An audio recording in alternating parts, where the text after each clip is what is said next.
came to speak about the future of TV. I guess I did a blog post a few weeks ago after I had a debate with Mark Cuban about where TV is going, and this kind of summarizes my thoughts about the subject. So there is this, big debate going on in the industry, but I think it's going on just within the industry and not with consumers. Consumers are already getting it. And that's the fact that we're consuming now video on a variety of devices. How many people here have the iPad already? That's a good number. How many ordered the... Yeah, I bought two. So we're consuming video on all those devices on our computer, on our mobile device, on the iPad now, whatever other tablet that's going to come out, and on our TV. So the TV is really just another connected screen, and that's something that, for whatever reason, it's very hard for the industry to grip. So I think it's very clear that what we'll see happen over the next 5 to 10 years as the infrastructure of the network is going to get there is that the internet is going to be the backbone for video. And we're going to consume video in all different places and all kind of different screens. And the TV is going to be just one of those screens connected to the same network. So what that will result in is the fact that today we get our TVs coming from a cable carrier that provides both the infrastructure and the content. Those two will separate. So we'll buy our access from a Verizon or an AT&T or a Comcast, whomever it will be, but it doesn't mean that we'll buy our content from them. So Apple, Microsoft, Netflix, Amazon, new players, anybody will be able to be an aggregator of content, or you as a consumer will be able to choose who you're buying your content from and what content you're buying, and that's going to be a huge change. Again, something the industry would rather resist. With that change, the fact that you'll be able to buy content from different places, it means that there's also going to be a change for the business model.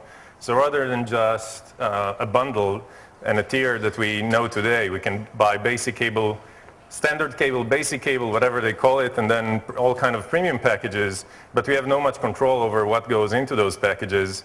I think that's going to change. A la carte is kind of a forbidden word. I think if they could convince the FCC to make it the 8th word that is forbidden, they would have done it. But that's something that consumers demand, that's it's consumer mindset that very much fits with the internet.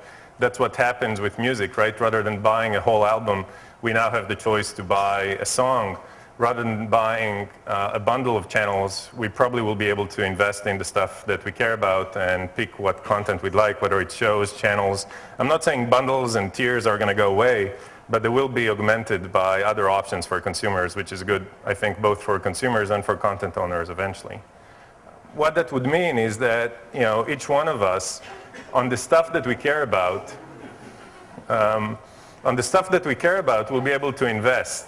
So if I'm from Israel and I want to watch the Israeli channel, I'll be willing to pay for that, and I'm a big tennis fan, so I'll pay for tennis, and I'll probably buy into the curling channel because I find it very comforting. And it does, right? Nobody likes to admit it, but that's the biggest thing in Winter Olympics. So I think what will happen with consumers, and that's again great news for content owners, is that we're all different, we're all individuals, right? We're going to make our own clothes and jewelry, and we're going to change the culture, and also we have different passions. So we'll be able to pursue those passions on our TV as well as other devices. And the business model that's going to enable it is probably going to be a freemium model. So what we know from the web so very well, that we go to a website and we experience it, and then if we really like it, and if there's an option for us to pay for it, we may value it enough to pay for it. I think that's going to be the model that the industry will have to adopt eventually. Today, in many cases, there's artificial barriers that are being built that are trying to charge for it, then they're trying to charge for. For example, the fact that you're using a different size of screen, the industry would love for you to pay once when you watch something on the web, and another time when you watch it on mobile, and another time when you watch it on TV. They like to segregate it. But the reality is that it's all just screens connected to the same network, and there's no reason that we would pay different prices for just getting access to the same content. So what will happen, I think, is content owners will be in a position that it's going to be a much more competitive landscape for them. competing for users, and they'll need to put their content out there and expose it to users, and then find other means to drive value for consumers to pay from premium, whether it's between standard definition to high definition, the amount of ads, the release date of the content, whatever it is, they'll need to find those things that users value. Another thing that I think will happen is that our notion of what a TV show or what is a show is going to change. And today it's all, we're all talking in terms that the industry has carved, that is based on a distribution channel that's been around for 30 years in terms of how long a show takes and how many ads we're watching and how many episodes are in a season and the concept of a season and all that stuff, I think is also about to change. And we're probably going to see this merger between content and game mechanics and social interactions. And we'll see shows that the fact that there is a video is only part of the offering for the consumer. And I would bet that, fast forward 5 years from now, the biggest show in terms of gross revenues on TV would be a show that video is just a small part of it. It's going to be a game. It's going to be something else that users are interacting with on an ongoing basis. And maybe once a week they're watching it on their TV as well. In terms of the money that's going to be spent, and I think that should be good news for the industry, I don't think we'll be spending less.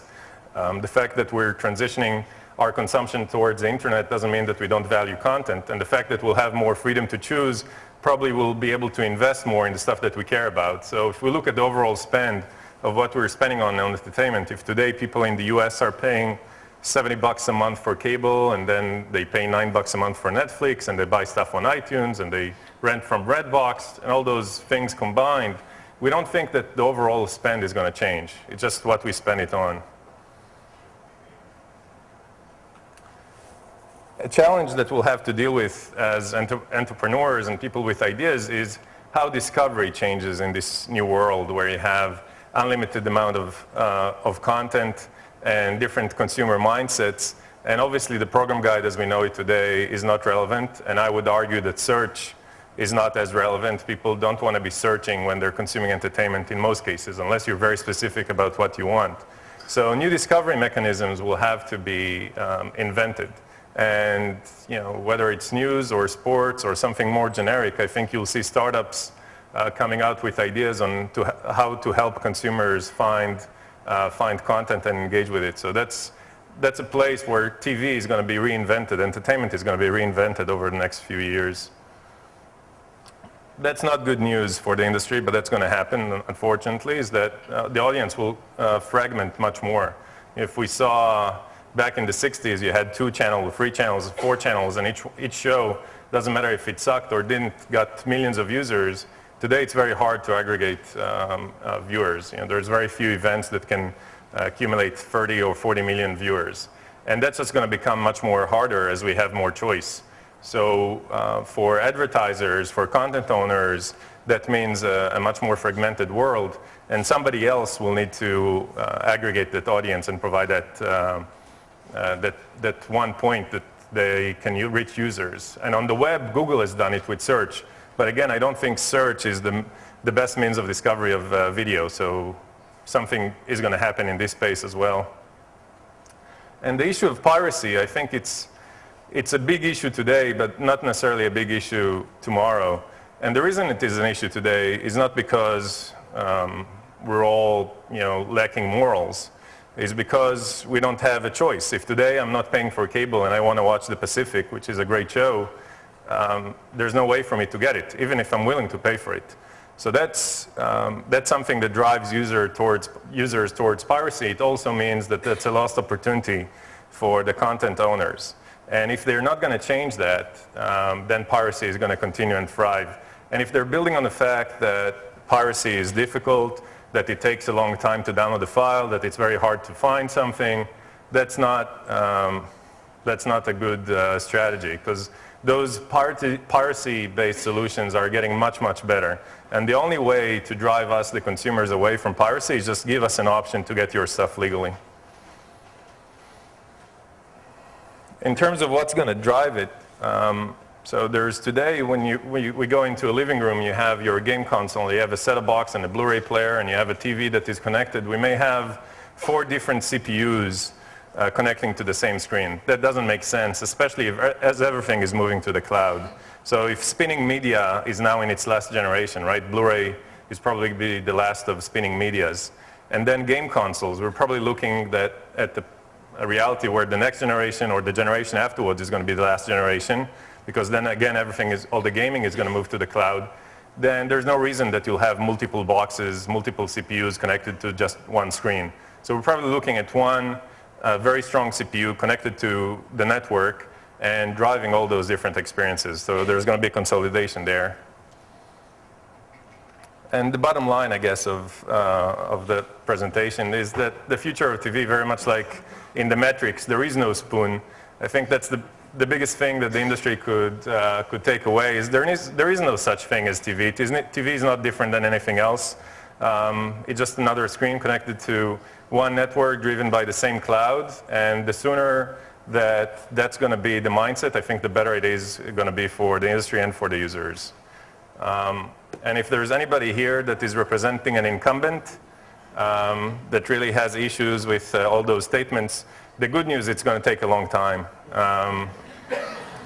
All of those things are not happening tomorrow, and there's a few reasons. One, the network at the home is still very much a geeky type of setup. You need to have a guy, right? Everybody has a guy that comes in to set up the network. And then the network doesn't always work, and the bandwidth is not there, and connecting a computer to a TV is a hassle, and people replace their TV about every 5 to 7 years. So I would say the industry has 5 to 7 years before this future happens. So that's great. That means they should be experimenting today and offering us, the geeks, the early adopters, the way to interact with their content, the way the future is going to be, rather than fighting us. And that's it.